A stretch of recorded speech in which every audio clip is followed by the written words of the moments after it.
Hello, my name is Evan Perkins. I'm the Assistant Director here at Gallery Kayafas, and today I'm here speaking with Bill Franson about his current body of work titled Mason-Dixon American Fictions. Bill Franson studied at the Art Institute of Boston with a focus in documentary photography before transferring to Calvin College to earn a Bachelor of Arts in Philosophy. He worked as an in-house corporate photographer for 15 years before establishing his own business. Bill was an instructor at New England School of Photography until shortly before it closed.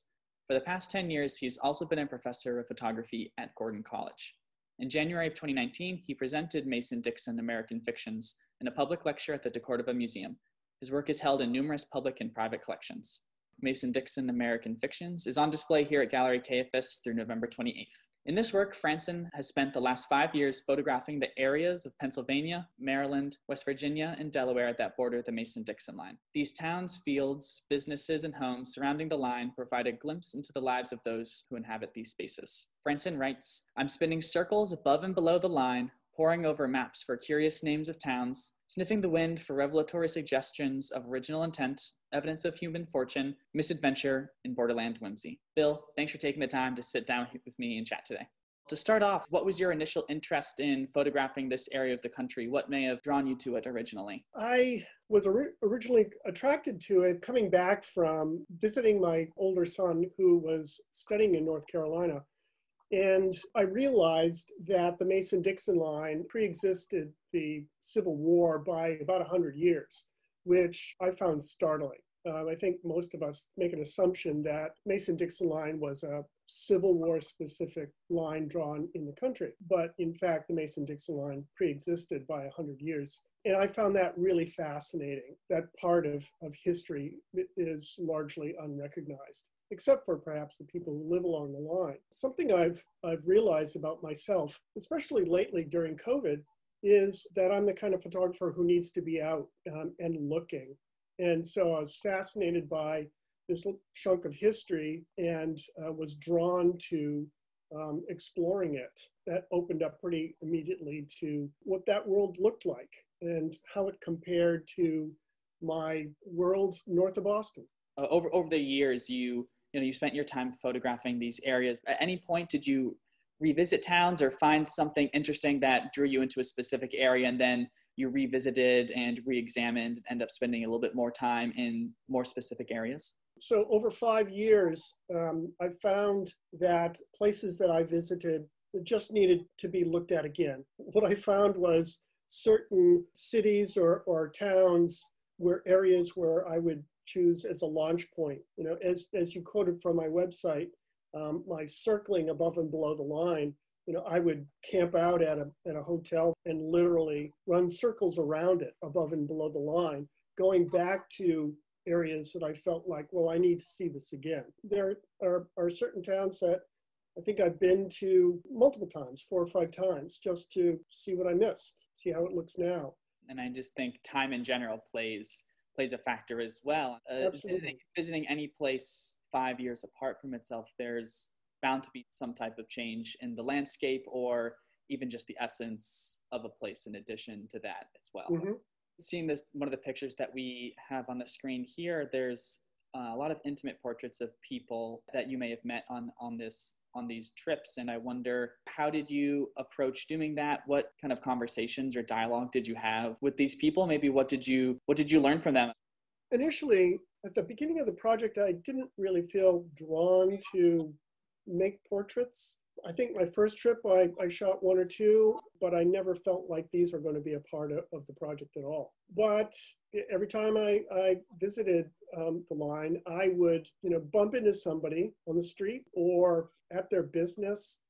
This woman here, Karen, on the screen now, her property has on it one of what's called the crown stones. Every 5 miles, there's a crown stone with the Calvert and Penn family crests on either side. It ended up, we had maybe a 2-hour conversation. Once they discovered I was photographing along the Mason-Dixon line, we just had an amazing conversation.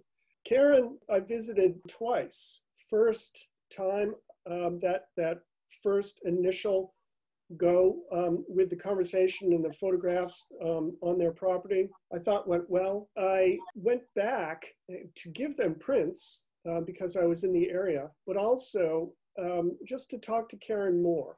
And while we were talking, she looked down at the walkway there and picked up a coin and reached her hands up. And I asked her, what are you doing?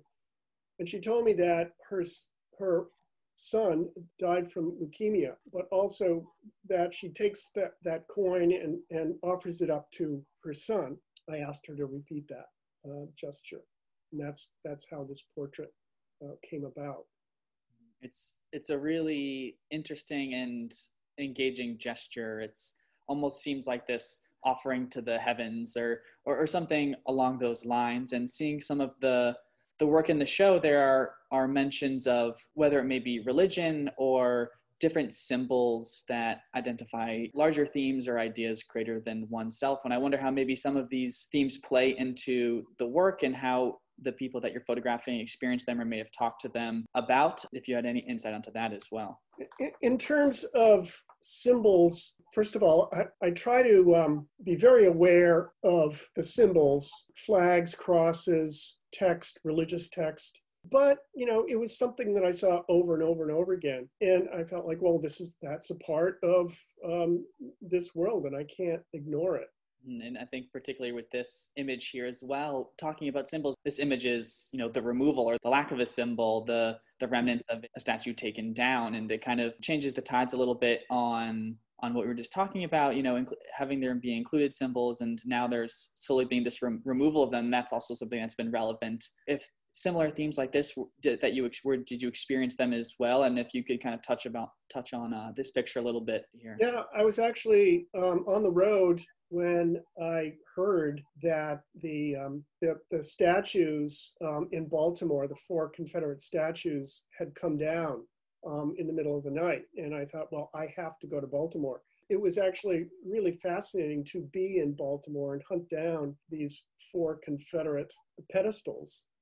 Again, the statues were gone. And to come across these Confederate symbols, but then the lack of them, that energy of the removal and even what kind of statement is in that removal, I found really, really potent, not for just that moment, but for the moment that we're in now in the United States. So reconsideration of history and how do we deal with our history? What do we do with these monuments, these buildings that were erected for certain purposes that are counter to the contemporary mindset? There's a lot of energy in these symbols even now as an empty pedestal. And frankly, I'm really curious what happens to this pedestal now. I mean, are they eventually going to razz this, take this down, and or maybe put something else up in its stead?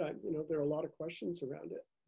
They have changed the name of this location in this park to the Harriet Tubman Grove, which forces a reconsideration of what this part of the park was considered as, a glorification of the Confederacy, changing the name to a woman who was very important. It is a very potent way to kind of change the conversation about the area that was honored. I like actually the juxtaposition between these 2 photographs that, we go from this heavy laden photograph with symbols to just a sense of a place of recreation. I mean, when I came across this in Peach Bottom, I felt like a teenager and I felt so at home. It felt to me like last night was last night's party and tonight is going to be tonight's party. And it just has this wonderful sense of youthfulness. Yeah, and this image particularly shows that there's an inseparable link between the people and their influence and interaction with the land. The people in the land, that it's a symbiotic relationship. It's engaging, and to get a history of the land or the people, you kind of need a little bit of both inform each other. And this is an instance of them, like you said, whatever it may be, this was last night's party, but they're making this little spot the home for them in this. Absolutely. In this moment. And I think that there's a lot of instances in the work. There's that that push and pull between the land and its natural state, and then also the way that the people living here have inhabited it. This is one of the, I believe, the final image in the show, and I thought it was interesting the way it was placed, having this image in particular be so directly about a line, a different one than what you may be exploring. It's interesting to see how, so bluntly the land is divided, but it's an interesting exploration of this idea of a line that you've been tracing and photographing in your work. And it seems to be, a strong image to be ending the series on in regards to the exhibition here. It invites and encourages a further exploration, and the fact that this project and the ideas that you discuss and discover are ongoing as well. We've divided up our country into our own little domains. I keep thinking as I'm down there that we have occupied indigenous people's land. They had a very different way of understanding their relationship to the landscape. We come and we draw this major line to divide, and that division keeps on going, separating individuals from one another. The question hanging over my head during this project is, how do we live together by dividing up ourselves, so that larger division politically, but also the smaller division in terms of understanding what property is and what is mine and what is ours.